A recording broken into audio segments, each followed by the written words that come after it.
Halo sobat, selamat datang kembali di channel YouTube Timon Adiso. Oke sobatku, kita akan bahas pada hari ini tentang viewers ya, tentang penonton dengan cara menonton video sendiri supaya banyak viewersnya, supaya banyak penontonnya. Nah di sini buat teman sekalian, ini lagi rame ya, ini yang lagi digadang-gadang oleh seseorang yang menyarankan untuk menonton video secara full. Nah di sini saya akan coba jelaskan buat teman sekalian ya, sampai kapan kita nonton video sendiri, sampai kapan kita menggunakan perangkat-perangkat kita sendiri untuk nonton video kita sendiri, sampai kapan. Kalau kita hanya mengandalkan itu saja, akan ada waktunya teman sekalian channel YouTube kita ini akan redup. Ada waktunya channel YouTube kita ini nggak akan ditonton oleh orang lain. Beda lagi kalau teman-teman memang memperbaiki terus kualitas kontennya. Kalau kualitas kontennya bagus, orang itu merasa suka, itu sebagai pancingan aja untuk menonton video secara full, itu sebenarnya sebagai pancingan aja supaya video-video kita itu bisa direkomendasikan via YouTube. Nah di sini buat teman sekalian, di sini ada yang tanya sih, sebenarnya ada beberapa yang tanya, Mas, kalau kita nonton video kita sendiri itu boleh atau enggak? Nah, di sini akan saya coba jelaskan ya. Untuk menonton video kita sendiri itu ada tujuannya. Tujuannya apa? Yang pertama, berdasarkan hasil penelitian saya dari beberapa channel YouTube besar yang menyarankan menyarankan untuk menonton videonya sendiri full durasi supaya dapat rekomendasi via YouTube. Kalau saran saya pribadi, cara seperti ini sih nggak apa-apa. Karena apa? Supaya video kita tuh bisa naik, bisa muncul di beranda YouTube-nya orang lain. Nah, apalagi kalau teman sekalian itu punya channel YouTube yang subscribernya, jadi punya channel YouTube nih 2 atau 3 yang subscribernya cukup banyak. Semuanya si A, channel YouTube A ini subscribernya 10.000, channel YouTube B ini subscribernya 10.000. Ini 10.000 nggak menutup kemungkinan ini 10.000 kalau digabung itu menjadi 15.000, karena mungkin ada para subscriber yang sama gitu ya, nggak 20.000, nggak mungkin, ini beda semua. Pasti ada yang subscribernya itu ngesub yang ini si A dan ngesub si B. Nah dengan begini teman sekalian, ini kita bisa saling merekomendasikan dengan cara apa? Pertama, channel A ini kita tonton menggunakan akun yang B, menggunakan perangkat yang lain, menggunakan handphone yang lain. Fungsinya apa? Kita nonton secara full. Supaya apa?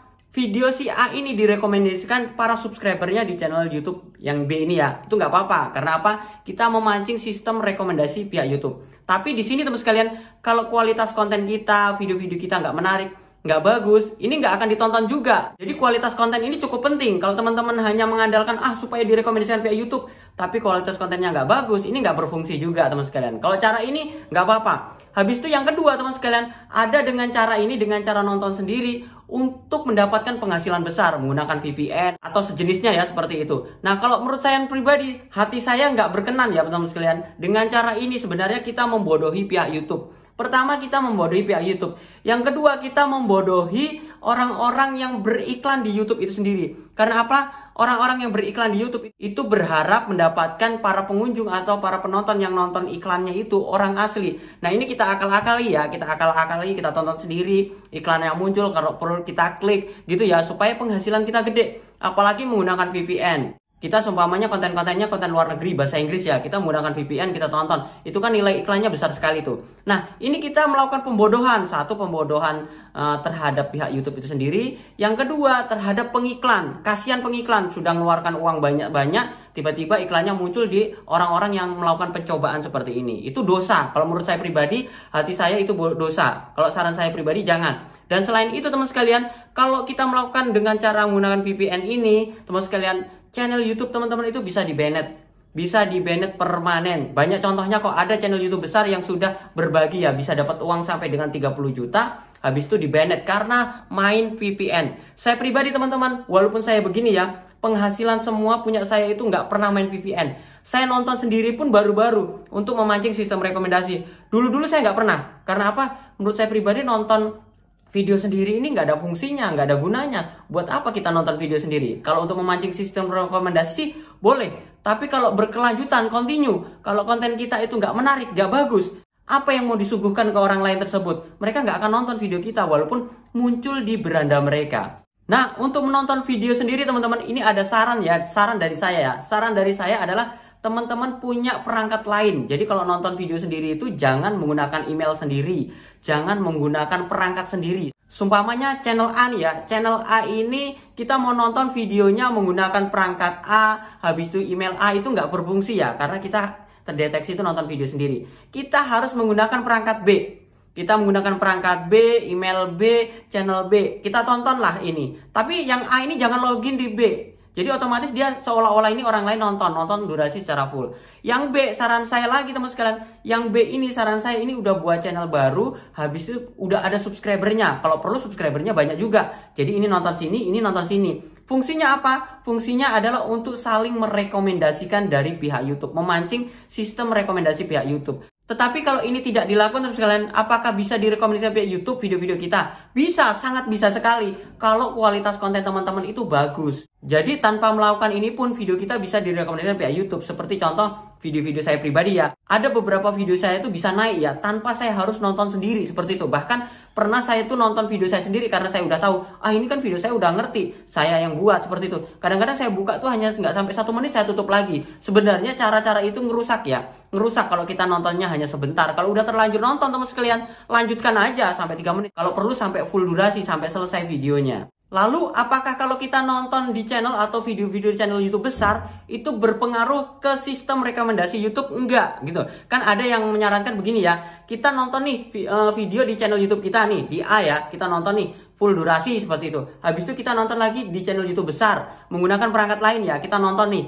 Kira-kira sistem rekomendasi itu bisa bekerja nggak di channel YouTube kita ini? Karena kita nonton YouTube besar bersamaan ya menggunakan perangkat lain. Kira-kira ini bisa bekerja nih? Kalau menurut saya pribadi teman-teman, ini nggak bisa bekerja. Dia bekerja di channel YouTube A ini, channel YouTube kita, itu bekerjanya di ini yang nonton. Jadi bekerjanya itu di para subscriber yang nonton. Tapi kalau di channel YouTube yang besar ini nggak bekerja teman-teman. Kenapa? Karena yang nonton tuh channel YouTube yang ini, yang B, bukan yang A. Kecuali teman sekalian channel YouTube A ini nonton channel YouTube besar. Habis itu udah nonton full durasi, berkomentarlah di sana. Berkomentar yang menarik dan menarik perhatian si channel YouTube besar. Nanti kalau channel YouTube besar itu bisa nonton channel YouTube A kita ini, secara otomatis video-video kita bisa direkomendasikan ke pihak subscribernya channel YouTube besar ini teman sekalian. Tapi kalau ini nggak nonton, ini nggak berpengaruh. Walaupun kita nonton berulang-ulang. Kalau saya pribadi sih nggak berpengaruh. Kenapa kok bisa berkembang? Ada yang bilang berkembang ya. Bisa berkembang kok mas. Kita nonton channel YouTube besar, habis itu nonton channel YouTube kita bisa berkembang kok. Nggak bisa berkembang teman-teman.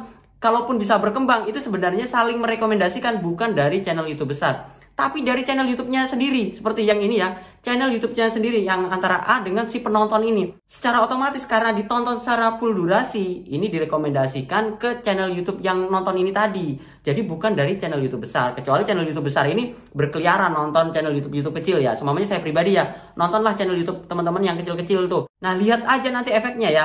Video teman-teman sekalian itu bisa muncul di para subscriber saya. Masuk akal ya? Kalau nggak masuk akal saya geplak nih.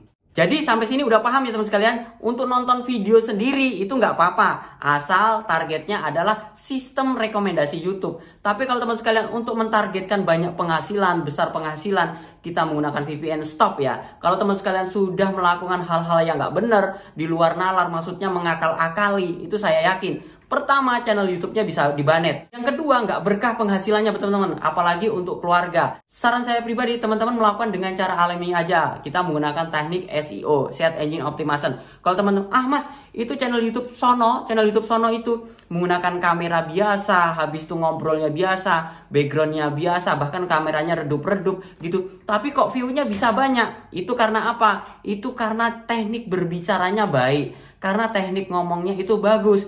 Secara otomatis para penonton itu penasaran dengan cara ngomongnya. Jadi memang benar ya, walaupun kamera kita nggak bagus, walaupun pencahayaan kita nggak bagus, background kita nggak bagus, tapi kalau teman-teman itu pinter ngomong, itu pasti banyak nonton. Habis itu yang kedua, selain pinter ngomong teman-teman, kita juga bisa menjual wajah. Menjual wajah itu dalam artian gini ya, kalau menjadi seorang YouTuber itu, kalau teman-teman udah punya tampang cantik, tampang ganteng, itu udah modal. Kita makan bakso aja, habis itu dengan suasana kepedesan gitu ya, itu sudah pasti banyak nonton. Bukan masalah baksonya, bukan masalah kita ngomongnya, tapi nonton wajahnya. Semuanya teman-teman cewek punya wajah cantik, coba aja deh, saya yakin penontonnya pasti banyak. Kenapa? Penasaran, ini ngapain lagi nih? Ini lagi ngevlog apa? Kadang teman-teman bisa lihat tuh channel-channel YouTube cewek-cewek. Cewek-cewek ini dalam artian bukan yang seksi ya, yang memiliki wajah yang cantik, karena itu sebuah anugerah. Biasanya kita untuk memandang mata, karena YouTube itu memanjakan mata, habis itu memanjakan telinga. Kalau teman-teman pinter ngomong, itu memanjakan telinga namanya. Tapi kalau teman-teman punya wajah yang cantik dan ganteng, itu memanjakan mata. Dan disitulah kita bisa menjadi seorang YouTuber besar.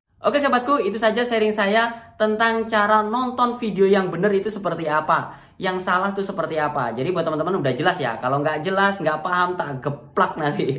Sorry teman-teman, nggak, saya nggak tukang geplak.